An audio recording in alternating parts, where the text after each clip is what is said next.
Alcuni giorni fa a Firenze ci sono stati i primi esami di lingua italiana per gli immigrati. Quasi tutti hanno dimostrato di cavarsela bene, malgrado la mancanza di corsi di preparazione adeguati. Ma come si difende e si diffonde la lingua italiana? Piuttosto male. Tagli consistenti sono stati decisi dal governo al finanziamento della Dante Alighieri, il più prestigioso istituto di cultura italiana nel mondo. E in suo soccorso è arrivato un gruppo di immigrati, i cosiddetti nuovi italiani.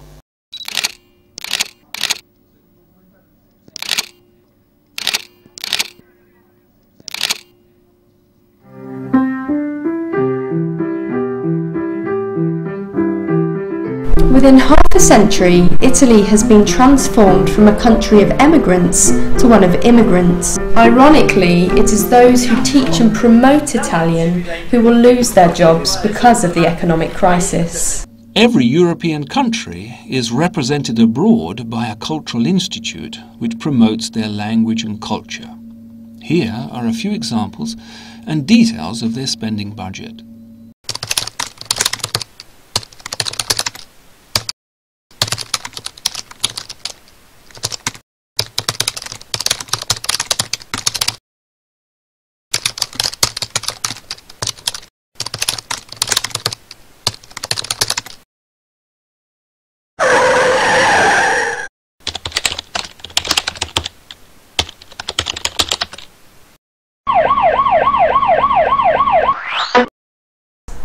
In the 2010 Italian Spending Review, the government cut the annual budget of the well-known Dante Alighieri Institute from just over €1.2 million to around €600,000, a cut of 53.5%.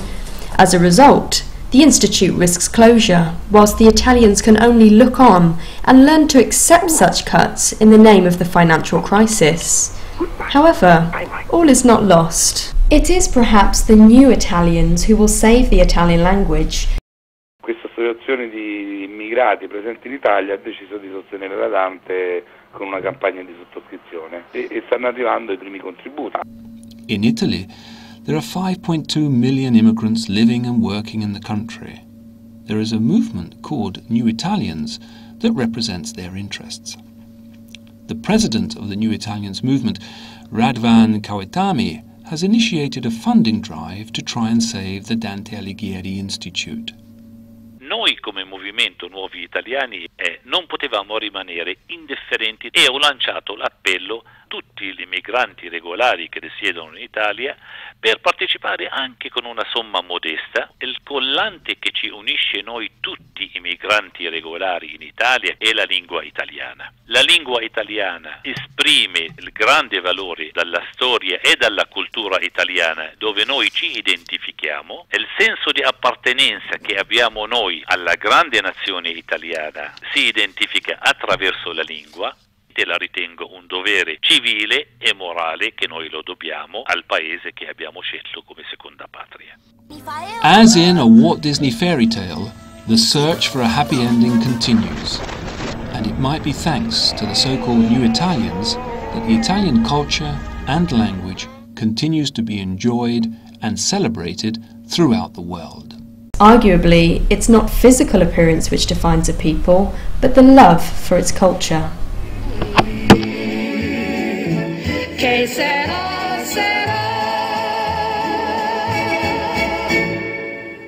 Il degrado delle periferie metropolitane. A Roma il Corviale è un serpentone che si snoda lungo 1 chilometro sul crinale di una collina.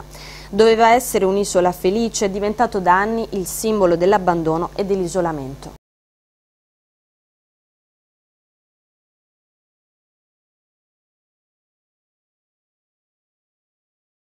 A stone throw away from St. Peter's Church in Rome is a reality that has little to do with the views of the historic center. Corviale, a massive 70s block of concrete, project of architect Mario Fiorentino. It was supposed to be a happy island, which would have welcomed more than 6,000 people in a dramatic housing crisis and be the solution to many of the problems of the southwest suburbs of the city, which were at risk of degradation. Drawing upon the architectural legacy of Le Corbusier, architect and urban planner who lived at the turn of the century, Fiorentino built a complex of more than a mile in length and 9 floors high. Corviale, offering many families in Rome the security of a home, was a dream come true. Inside were design shops, libraries, parks and cultural centers. The tenants of the building would be completely autonomous, surrounded by all that they needed. For this reason, the building was isolated from the urban environment. Management problems ruined the project immediately.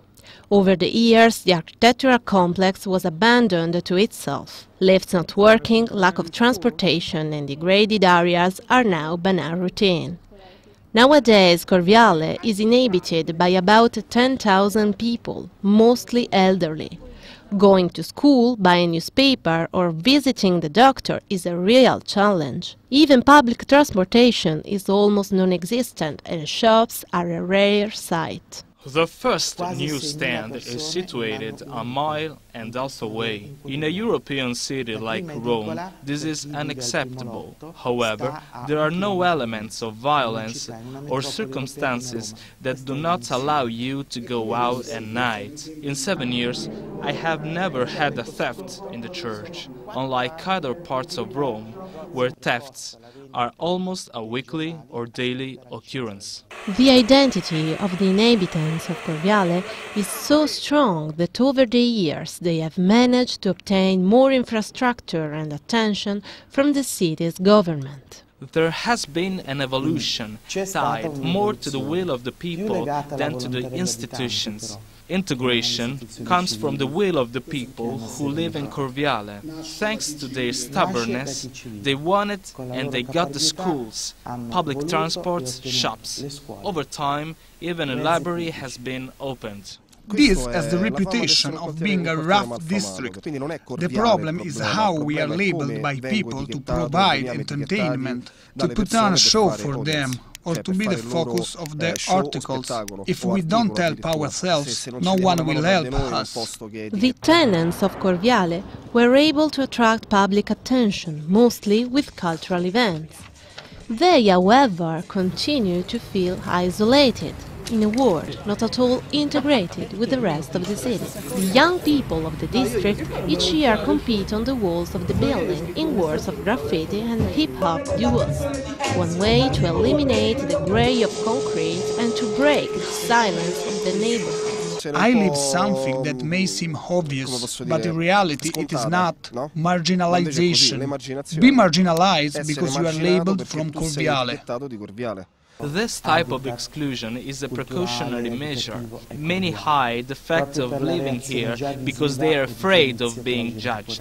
Although the internet is full of plans for redevelopment of the residential complex, the fate of the building is still uncertain.